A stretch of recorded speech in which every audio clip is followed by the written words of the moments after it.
La paz de Dios sea con todos, es un gozo, es un motivo de alegría poder compartir con ustedes esta nueva presentación de Gente de Influencia. Y hoy tengo el gozo de tener con nosotros al pastor y obispo de las Iglesias de Dios en la República Dominicana, Juan Tiburcio. Bienvenido, ministro. Amén, muchas gracias, pastor. El gozo es nuestro poder compartir con usted y con toda la audiencia. Amén, amén. Bueno, mucha gente quizás por primera vez lo ve en condición de obispo porque no hace tanto. ¿Qué tiempo hace que comenzó a ser obispo de la Iglesia de Dios? Bueno, fuimos electos en el 2022, okay. Marzo 2022. Pero ya. Rápido quedó el tiempo. Va a ser 2 años ya. Oh my God. Sí.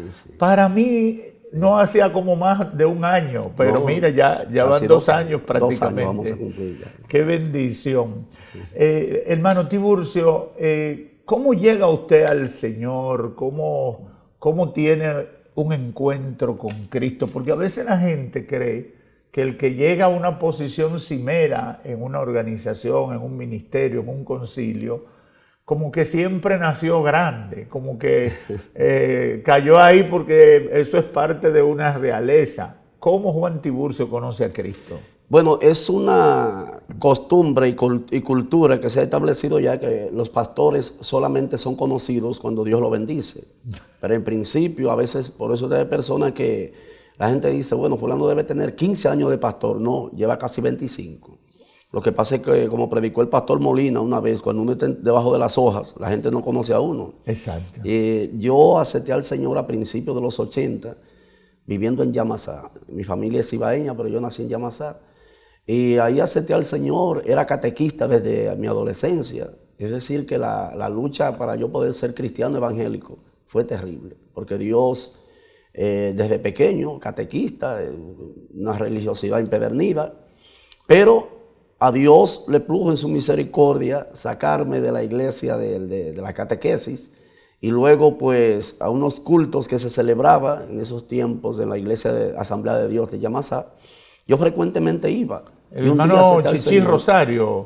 No, estaba en ese tiempo Aurelio Mercedes, que era pastor, okay. Hermano de Antolín Mercedes, un pastor del Ceibo. Okay. Sí, eso fue en los 82, 83 por ahí. Sí. Okay. Y luego pues llegué a Santo Domingo y pude continuar. Gloria a Dios. Entonces, sí. El Señor trata con usted siendo usted un catequista y lo llama a su servicio. ¿Cuándo entonces comienza el ministerio pastoral? La catequesis, porque yo era un catequista impedernido, con una mente, una memoria tremenda, entonces se me hacía difícil aceptar los cambios, porque no es lo mismo ser evangélico que ser católico. Exacto. Entonces yo, pues poco a poco, el Espíritu de Dios fue transformando mi vida.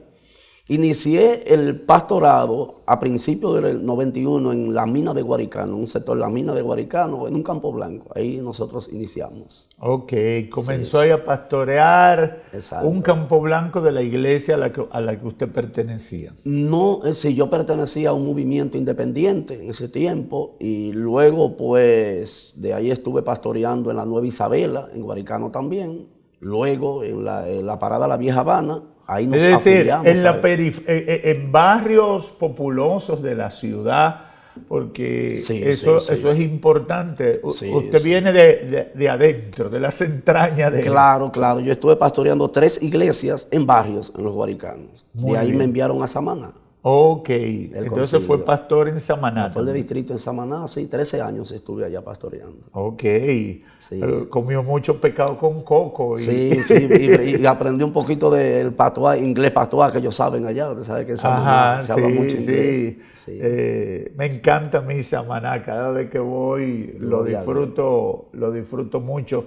Entonces, usted comienza de esa manera a trabajar en la obra de Dios y tiene que vivir todos esos procesos en iglesias pequeñas, iglesias de barrio.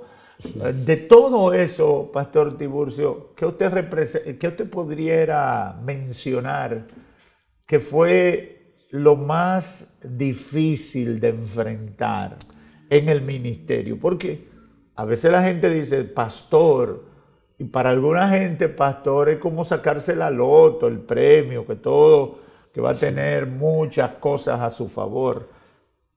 Ese trabajo en iglesias, en barrios, en comunidades, en el interior del país, ¿qué es lo que usted puede decir ha sido más retador, más difícil de enfrentar? Mire, pastor, para mí, yo viví unos tiempos difíciles. Recuerdo que en la actividad de la Batalla de la Fe de 1993, yo tuve que tomar unos zapatos prestados para ir a la Batalla de la Fe. No me digas. Sí, señor, unos zapatos prestados. 93. En el 93, sí. Recuerdo que el pastor predicó un tema titulado Dios no quiere religión. Esa vez yo tuve que tomar un zapato prestado para ir a la Batalla de la Fe. Además de ser pastor de Campos Blancos, de iglesias pequeñas, la situación mía fue más terrible por el tema de la salud de mi esposa. Mi esposa es sobreviviente de cáncer. En 1994, pues, ella le surgió una enfermedad, cáncer de cuello de útero, mortal. Ya nadie pensaba que ella iba a sobrevivir. Pero, gracias a Dios y a las oraciones, el Señor hizo un milagro. Luego una trombosis, yo tenía que darle comida, bañarla, peinarla. Es decir, usted terrible. Trabajando en el ministerio y teniendo que lidiar con la salud de su esposa en condiciones precarias. Yo tenía varios trabajos. Número 1, yo hacía blog a manos. Número 2, yo vendía pan en un motorcito. Número 3, yo salía después que venía de vender pan, entonces iba a RM Record a comprar casetes y a vender en la calle. Sí, oh my God. Entonces la iglesia, en vez de la iglesia poderme propiciar algo, era yo que tenía que ayudar a la iglesia en ese tiempo. Porque la iglesia, nada, los hermanos no podían sostener. No podían sostenerse. Entonces la situación, el proceso del ministerio, como dije en principio, es difícil. La gente no lo entiende. Cuando yo iba a Radio Ben a San Martín 46, recuerdo que era tomando motores prestados al bloque de alabanza, donde tomaba práctica con Wilfredo de Jesús Muñoz, siendo estudiante. ¿Usted de estuvo en la escuela Esdras? En Esdras, sí. Okay. Un año después de Raymond Núñez y David Mejía, me gradué. Sí. Oh my God, sí. Usted conoce perfectamente claro a esos que muchachos. Sí, claro que sí. Sí, entonces, enfrentar toda esa precariedad y a la misma vez ejercer el pastorado. Y tener que andar limpio en la calle y bien vestido sin tener con qué comprar nada. Pastor, mire, yo a veces digo, predicando a la gente, que lo más difícil es predicar asustado. Y la gente me pregunta, pastor, ¿y qué es predicar asustado? Digo, predicar es usted estar lleno de unción, desglosando un mensaje, la gente adorando y glorificando a Dios, y usted no saber qué le va a dar de cena a los hijos cuando salga. Eso es predicar asustado. Sí. Y cantidad de veces hemos predicado asustados. Sí, y sí. Dios no, gracias a Dios, el Señor. Pues, es decir, vivir la necesidad en medio del ejercicio de un ministerio que no te puede resolver la necesidad material. Básica, ni siquiera lo básico. Era una situación difícil, crítica. Entonces... Y no tuvo batalla en sus pensamientos, me habré equivocado, tomé una mala decisión de trabajar en la obra de Dios, ¿por qué no me dedico a trabajar y a hacer negocio para sostener mi familia? ¿No le vino esos pensamientos? Sí, de hecho incursioné varias veces en negocio, pero con todo fracasé. Sí, nosotros pusimos una fábrica de blogs, yo mismo hacía los blogs, compré una camionetica y se cayó todo. Luego puse un colmado, se cayó el colmado también. Y seguí predicando el evangelio, porque en realidad desde niño sentí esa vocación, aunque de manera equivocada en un tiempo. Pero gracias a Dios, mi esposa me animaba bastante. Yo he sido una persona siempre que al mal tiempo le he puesto buena cara. Porque yo sé que todo pasa en la vida y en algún momento el proceso terminaría. Esto es muy interesante, Pastor Tiburcio. ¿Usted sabe por qué? Porque yo he escuchado a gente joven decir, bueno, yo no puedo ser pastor si lo que voy a hacer es un pastor de una comunidad pobre. Si fuera una iglesia en una gran ciudad donde hay muchos miembros que pueden sostener, pero de una comunidad pequeña, así no puede ser. ¿Qué usted le diría a jóvenes que están pensando en el pastorado y ven esto como una dificultad? Mire, en sí, pastor, es una dificultad. Lo que sucede es que el éxito no consiste, como dicen muchos filósofos, en usted no emprender, sino en usted no desanimarse. Las dificultades vienen. Ahora, lo que yo siempre he pensado, que a veces se malinterpreta el llamado.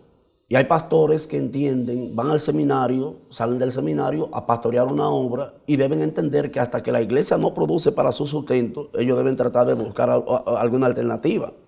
Que era lo que pasaba conmigo, porque todo tiene su tiempo. Nadie comienza grande. Exacto, nadie nace grande. Nadie nace grande. Entonces, mi esposa siempre le decía a la gente, pero ¿y cómo es que estos pastores yo veo que inician y quieren que se lo pongan todo en la mano? Por eso me encanta la forma de mi esposo.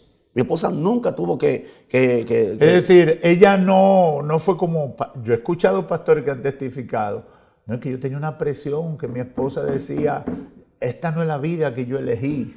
No, porque inclusive cuando yo me enamoré de mi esposa, habían varios jóvenes en muy buena condición económica y enamorados de ella. Sin embargo, ella se llevaba mucho del padre y el papá le decía, mira, el que te conviene a ti es fulano porque es buen cristiano y le gusta trabajar. Y eso fue lo que ella miró. Atención, acaba de dar un tips importante. Sí, ese señor era un viejito muy bíblico, muy consagrado, y él decía que la Biblia dice en Mateo 6:33, buscar primeramente el reino de Dios y su justicia. Y lo demás vendrá por añadidura. Entonces él decía, lo más importante es que a él le gusta trabajar y es buen cristiano. Eso es fundamental. Atención, muchachas jóvenes, ¿verdad? Que le guste trabajar y que sea buen cristiano. Eso es fundamental, porque lo demás el Señor lo dará. Vamos a hacer una breve pausa para entonces entrar a hablar con el obispo Tiburcio sobre los desafíos de la iglesia, ya como obispo de las iglesias de Dios en la República Dominicana, para que demos una panorámica también sobre los desafíos que tiene la nación ahora de cara a unas elecciones presidenciales y congresuales. Quédese ahí, que venimos en breve con la continuación de esta interesante entrevista.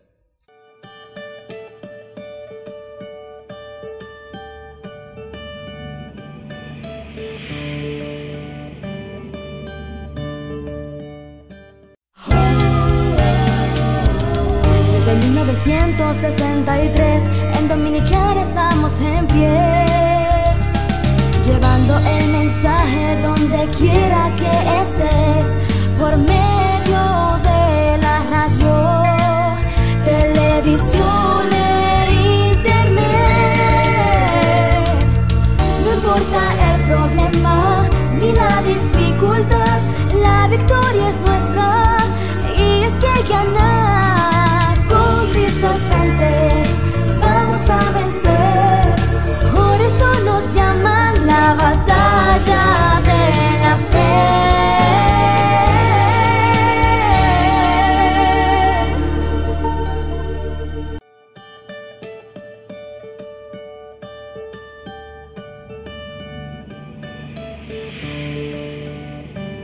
Continuamos aquí en Gente de Influencia, compartiendo con el pastor y obispo de las iglesias de Dios en la República Dominicana, Juan Tiburcio, quien está contándonos cosas interesantísimas de su experiencia de vida. Pastor Tiburcio, ya usted tiene más 2 años aproximadamente como obispo de las iglesias de Dios. ¿Cómo está el desarrollo? ¿Están avanzando las iglesias? ¿El evangelio está avanzando en la República Dominicana? ¿Estamos estancados? ¿Estamos retrocediendo? ¿Cómo ve usted la panorámica del avance del evangelio en la República Dominicana? Mire, pastor, decía el pastor Molina una vez que las cosas siempre eran dependiendo de la óptica con que usted la mire, la pueda mirar. Yo, en principio, cuando asumí la posición, yo decía que haciendo un análisis de lo que era la iglesia tiempos atrás y lo que es la iglesia actualmente, algunas personas se ufanaban, se mofaban del crecimiento de la iglesia. Yo decía, mira, si a mí quizás es una actitud retrógrada, porque si a mí, decir, por ejemplo, que si me pusieran a escoger entre lo que la iglesia ha obtenido y lo que ha perdido, yo estaría en disposición de retroceder.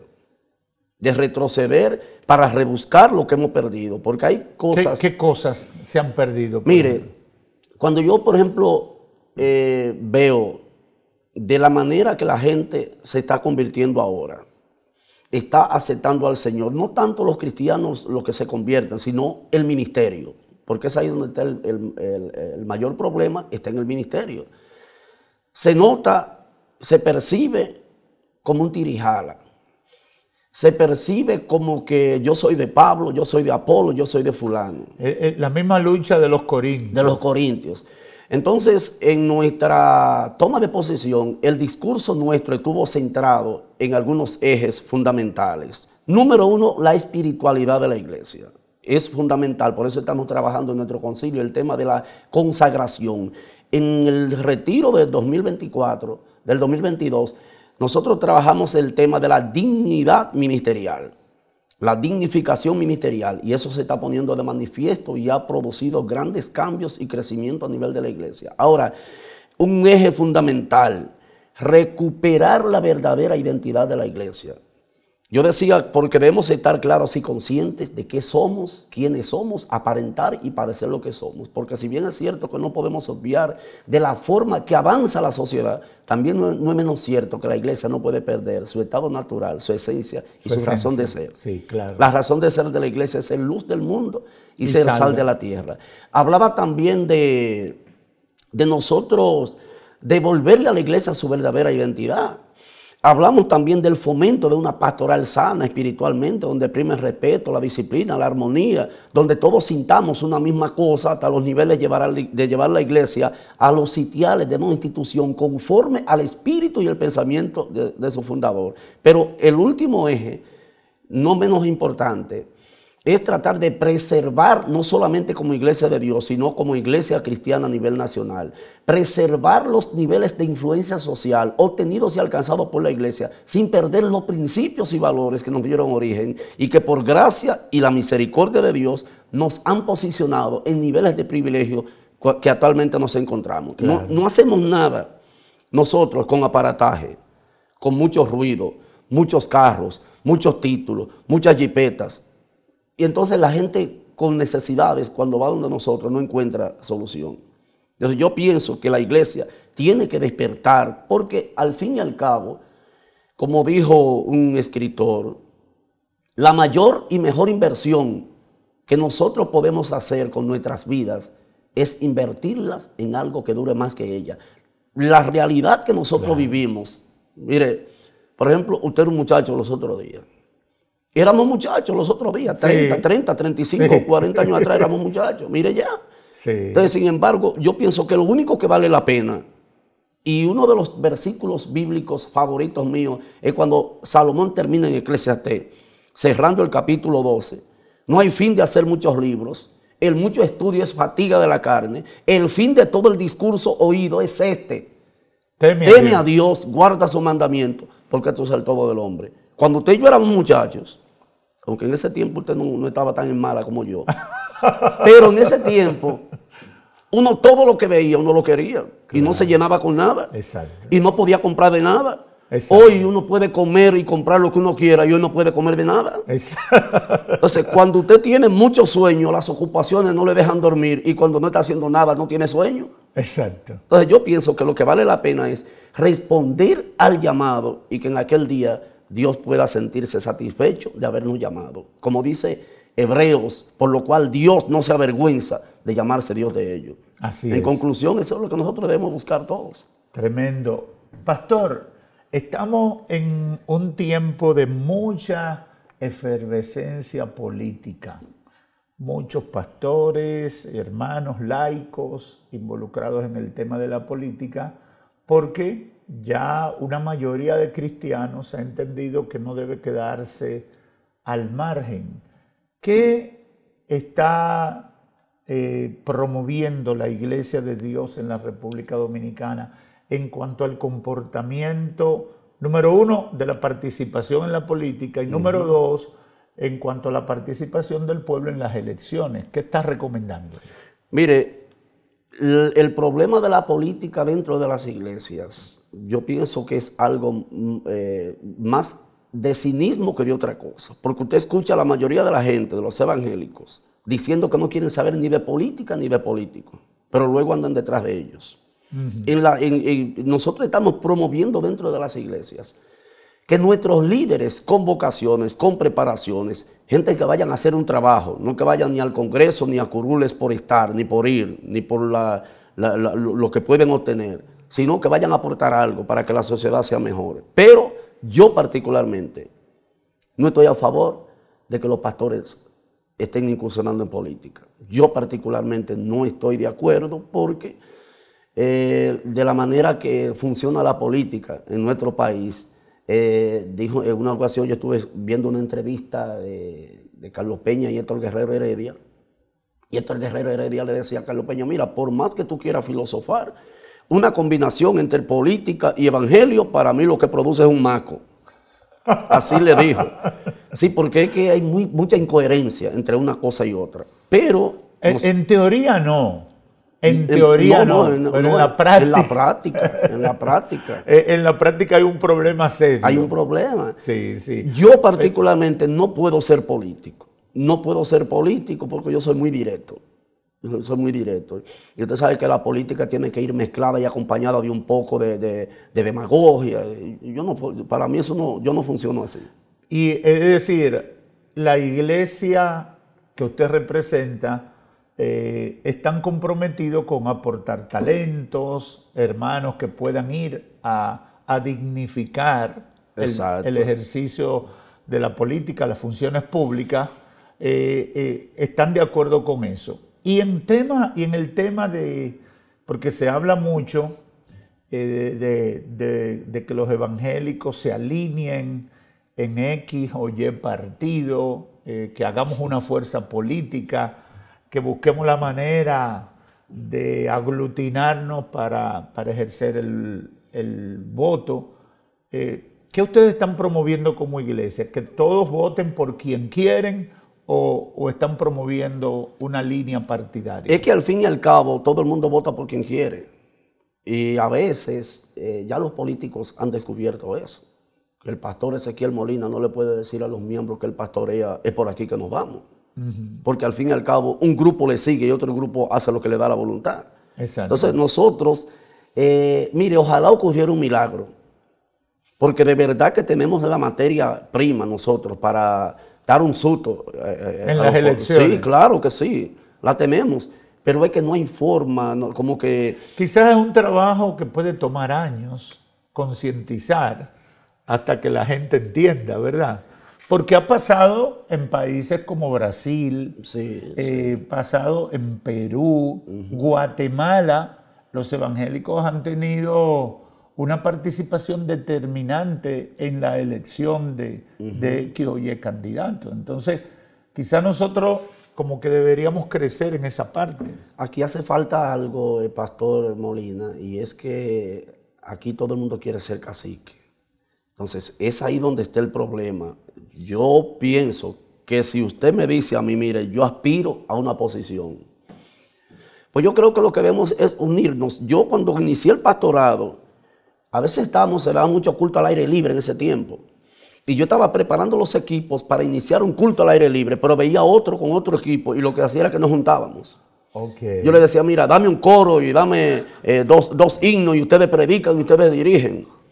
Entonces, muy buena iniciativa. Claro. Vamos a unir los esfuerzos. Pues yo me quedaba esperando que sea el otro que es mayor que yo en el ministerio, pero no lo decían. Entonces yo pienso que debemos todos apoyar a una misma persona. Pero aquí tenemos un problema con los políticos nuestros, Sí, y es que no se dejan aconsejar. Yo, por ejemplo, le decía a algunos de esos hermanos que está candidateándose a la presidencia, le decía, pero vamos a hacer una encuesta y elegimos uno de ustedes 4 y ya por lo menos tenemos una sola opción.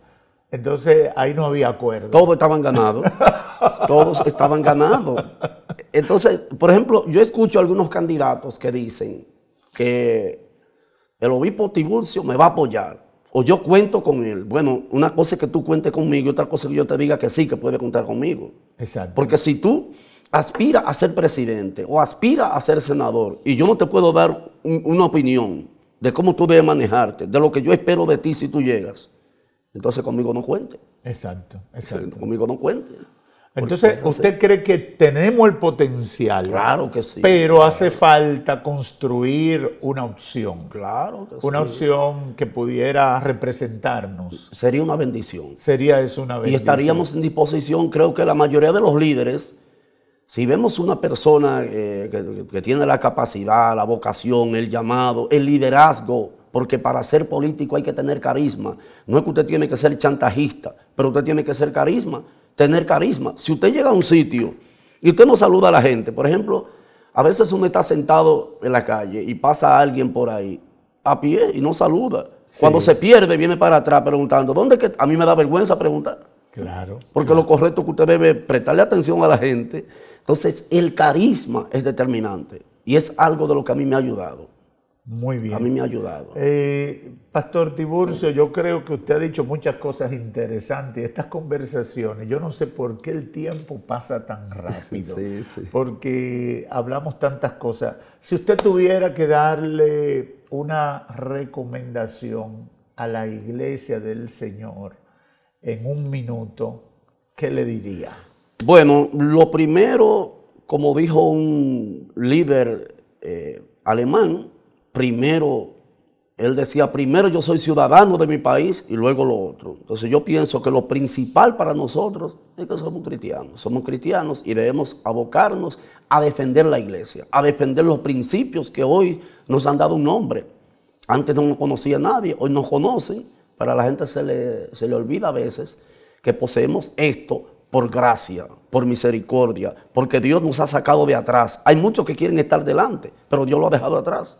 Entonces vamos a darle la gracia a Dios por la oportunidad que Dios nos da y a entender que al fin y al cabo nada trajimos, nada nos vamos a llevar y que trabajemos mancomunadamente por el crecimiento, por la defensa y por el bienestar de la iglesia para así poder tener una sociedad mejor.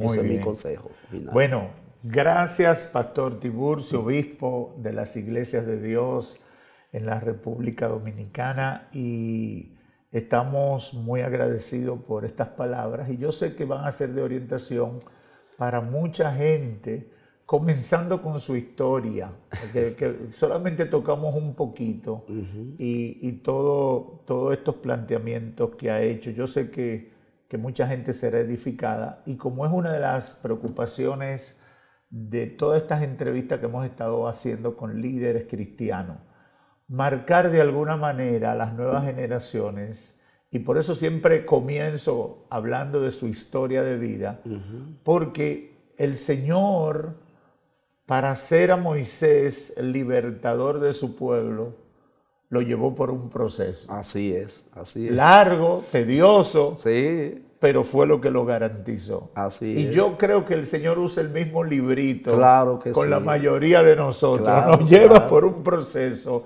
y Claro. entonces ya estamos con el carácter formado Así para es. cumplir con el ministerio.